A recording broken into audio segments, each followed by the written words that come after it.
So I had not necessarily planned to film this entire video today, but somehow the stars aligned and all of my bookish things kind of worked together to make it possible. So welcome to my July TBR Bakery TBR game.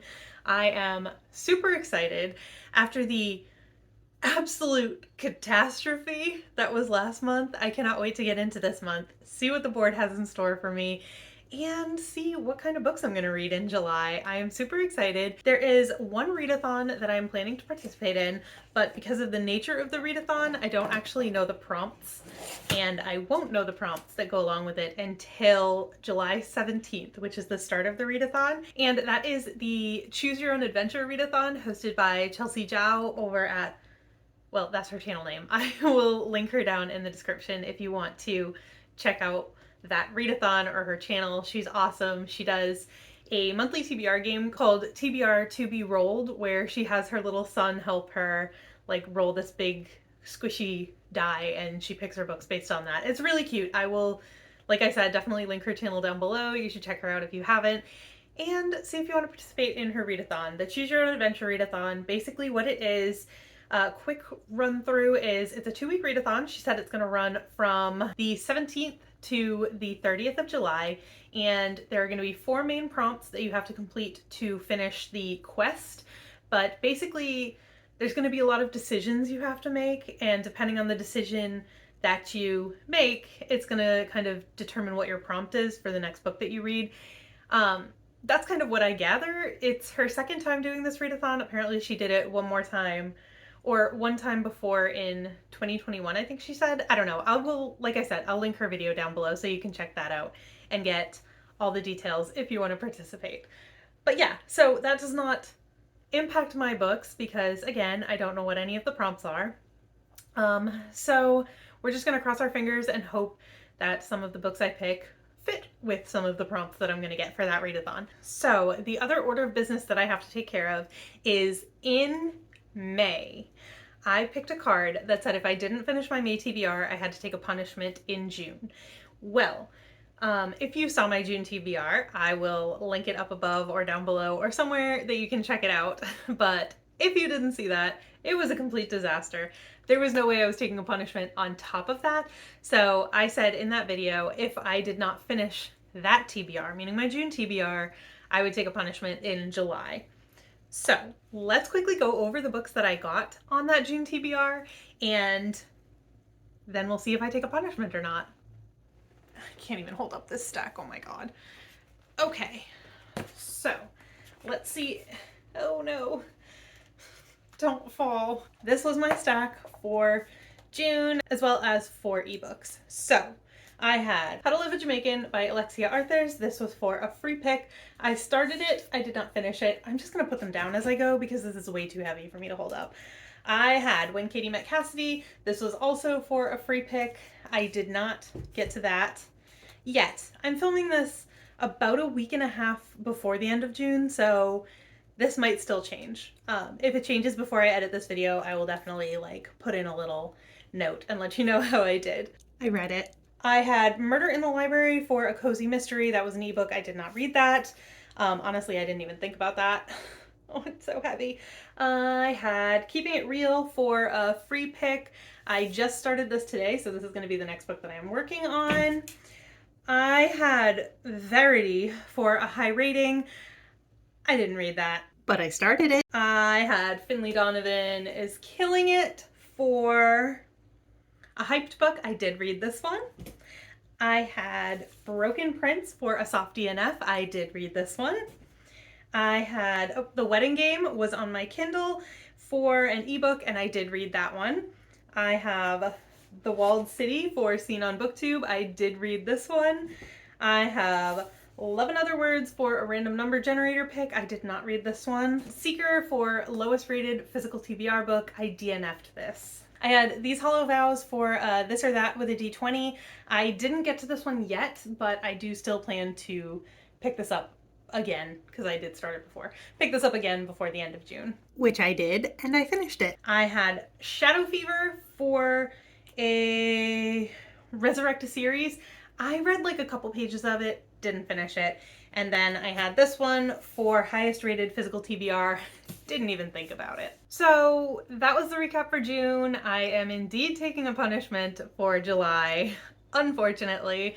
So let's see what my punishment is. Past Sarah popping in here just because I realized right as I was going to film the rolls for this video, I need to pick a punishment first because some of the punishments impact the gameplay. So I have my little mug of chastisement here. My mother got my siblings and I all one of these mugs, and it just says "Call your mother" all over it because she felt like we were not calling her enough, I guess.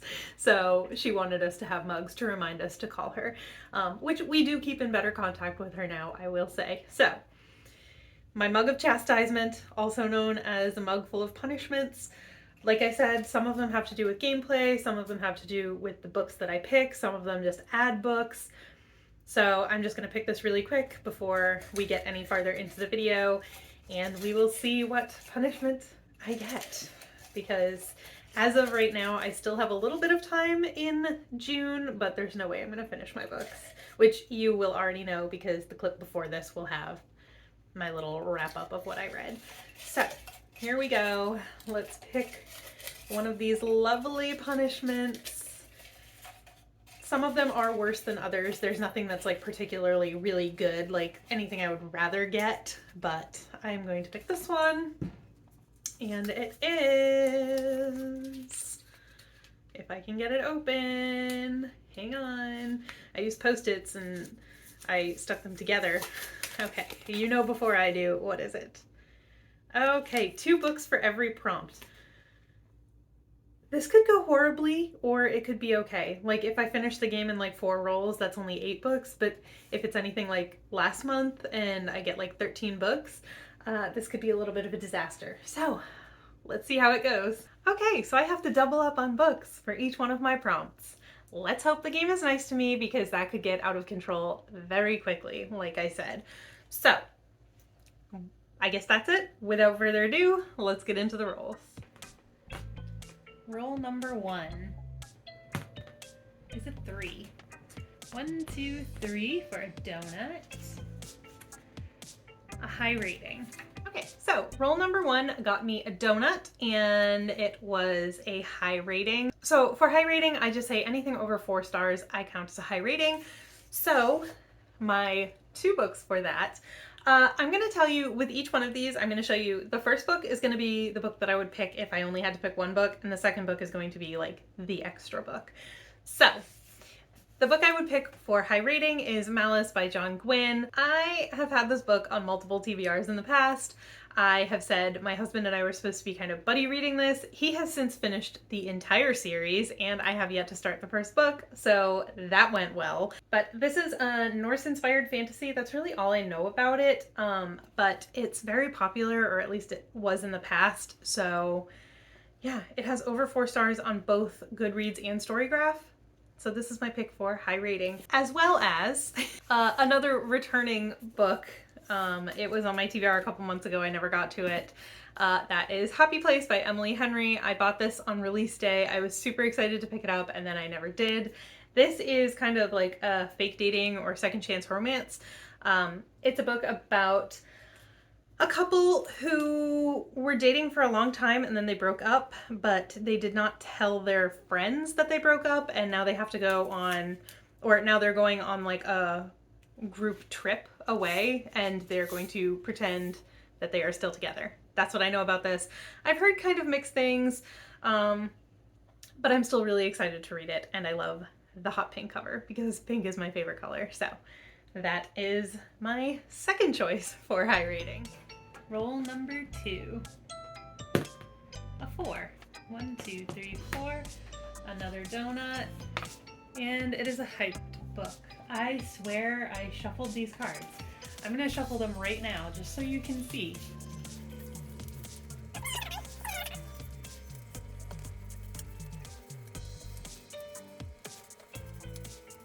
Roll 2 got us another donut, and for that I got a hyped book. I am seriously getting all the same cards again, even though I shuffled. I swear I shuffled twice, but I still got all the same cards. So For a hyped book, I do not have the physical book. I am on the waitlist for the audiobook from my library, so I'm just going to hold up this one, but it's actually the second book in the Finley Donovan series, Finley Donovan Knocks 'Em Dead. I haven't necessarily heard like a lot of people talking about that book in particular, but just in general, the Finley Donovan series seems to be really popular, especially here on BookTube. So yeah, that's going to be my pick because I can't wait to continue on with that series. The first book left us on a little bit of a cliffhanger, sort of. So yeah, I really want to continue on with that series. I actually was able to get the audiobook for Fourth Wing by Rebecca Yarros. Is her name Rebecca? I remember the last name is Yarros. But you want to talk about a hyped book? That is all anybody's been talking about for the past couple of months. So I was actually really surprised that there was no wait list, but apparently my library has 20 copies of the audiobook and only 8 of them are checked out right now, so I was able to get that immediately. So yeah, you want to talk about a hyped book? We are going to be listening to the audiobook for Fourth Wing. Roll 3 is a 5. 1, 2, 3, 4, 5. We got a coffee break. Okay, roll 3 got us a coffee break, so we are just moving right along. We don't pick a book for coffee breaks because, you know, in the bakery narrative, that means we are ahead of schedule. Our orders are all on track, so we have time to take a little break. No book. Roll number 4 is a 6. 1, 2, 3, 4, 5, 6 is a cupcake. A book I know nothing about. Again, a card I've gotten before. So then our fourth roll got us a cupcake, and it is a book I know nothing about, another repeat. And for this one, I have 2 books that I really honestly know nothing about. They've been on my shelves, like they've been sitting on my shelves for just years and years and years and years. So yeah, I just picked 2 books, and these are the books that I picked. So I have Almost to Die For by Tate Halloway. It says it's a vampire princess novel. I don't know if this is like a series that I need to have read other books from or whatever, but I haven't. It says, 16 Ain't So Sweet. On her 16th birthday, Anastasia Parker's present winds up being the shock of a lifetime. When her mom referred to her absentee dad as a deadbeat, it was actually half true. He's a vampire, and a king, no less. A king who wants his daughter to assume her rightful position at his side. But thanks to Anna's mother, the blood of a witch also runs through her veins. Too bad vampires and witches are mortal enemies. Okay, so that sounds kind of fun. Little paranormal YA. I read a couple of those last month and enjoyed them, so we'll see. And then I have this one. This has the receipt in it from when I bought it. And it's kind of like, I don't know if I used it as a bookmark or if I just stuck it in there in a random spot. I really don't remember anything about this book, and I'm pretty sure I did not read half of it. It is Taken by Storm by Angela Morrison. Again, it was just sitting on my shelves for a long time, so I just kind of picked it. It says, sometimes only love can save you. Lacey hunts unbreakable rules. No kissing, at least not of the French variety. No sex. Ha! Not even close to happening anyway. No dating outside the Mormon faith. What would be the point? Absolutely no falling in love with the wrong boy. Would ruin everything. Yeah, I don't know anything about this. I'm a little like, is Angela Morrison Mormon? Does this have some like Mormon rep in it? I have no idea. I don't know anything about this book, like I said. It says, Lacey thinks she has her whole life planned out. Get into the school of her dreams, write her poems, meet the perfect guy, and settle down. Then she meets Michael, a boy whose parents were killed in a diving accident during a terrible storm. Michael is drowning in tragedy, and all Lacey wants is to save him. With each day, her heart hurts more. Could it be perfect Lacey is falling from grace, or is she just falling in love? But if Lacey gives in to temptation, who is going to save her? Again, don't know anything about it, but that's my second pick for Know Nothing About. Roll 5 is a 5. 1, 2, 3, 4. End spot is a free pick. Okay, and our last roll got us to the end spot, and it was a free pick. So for that, again, I don't have the book. I will hold up this, but it's actually the second book in the Queen of the Tearling series, Invasion of the Tearling. I was able to get the audiobook from my library, so I will be listening to that. I am very excited to see where this story goes. If you saw me talk about Queen of the Tearling at all, like, it's a little confusing to me. There's a little bit of like a genre meld that I was not expecting, and I want to see where that goes. I think it's interesting for sure. And finally, my second book for free pick is another repeat, but I really want to keep going with this book, and that is The Liar's Knot by M.A. Carrick. This is the second book in the Rook and Rose series. The third one comes out in August, so I really, really, really want to get through this one so that I can get that one when it comes out. This series, you're following a con artist in a Venetian-inspired setting with tarot-based magic, and it's just so much fun. Like, the first book was great. This book, so far, I'm enjoying it, but I'm only like 60 pages in. So I really want to read this month so I can be ready for the conclusion. I believe it is only a trilogy. So the last book comes out in August, and I really want to get it when it comes out and read it. So I need to read this one first. So these are all the books, or substitutes for books, that I want to read in July. We have Malice and Happy Place for high rating. We have Finley Donovan Knocks 'em Dead and either Shadows of Self or Fourth Wing for a hyped book. I have Almost to Die For and Taken by Storm for a book I know nothing about. And I have Invasion of the Tearling and The Liar's Knot for free pick. Thank goodness my game was nice to me this month, because if I had had 13 books like last month and then also had to double every prompt, like, it could have gotten really ugly really fast. So I'm glad it was only 4 prompts, so I only have 8 books on this TBR, and I'm excited about all of them. So yeah, that's gonna do it for this month. I'm gonna put these down. It is warm and I'm starting to sweat. So that's it for this month's edition of TBR Bakery. Let me know what you're planning on reading in July, and if you've read any of these books, what you thought of them, as well as what your favorite book from June was. And yeah, that'll do it. I guess that's it for this one, and I will see you in the next one. Bye!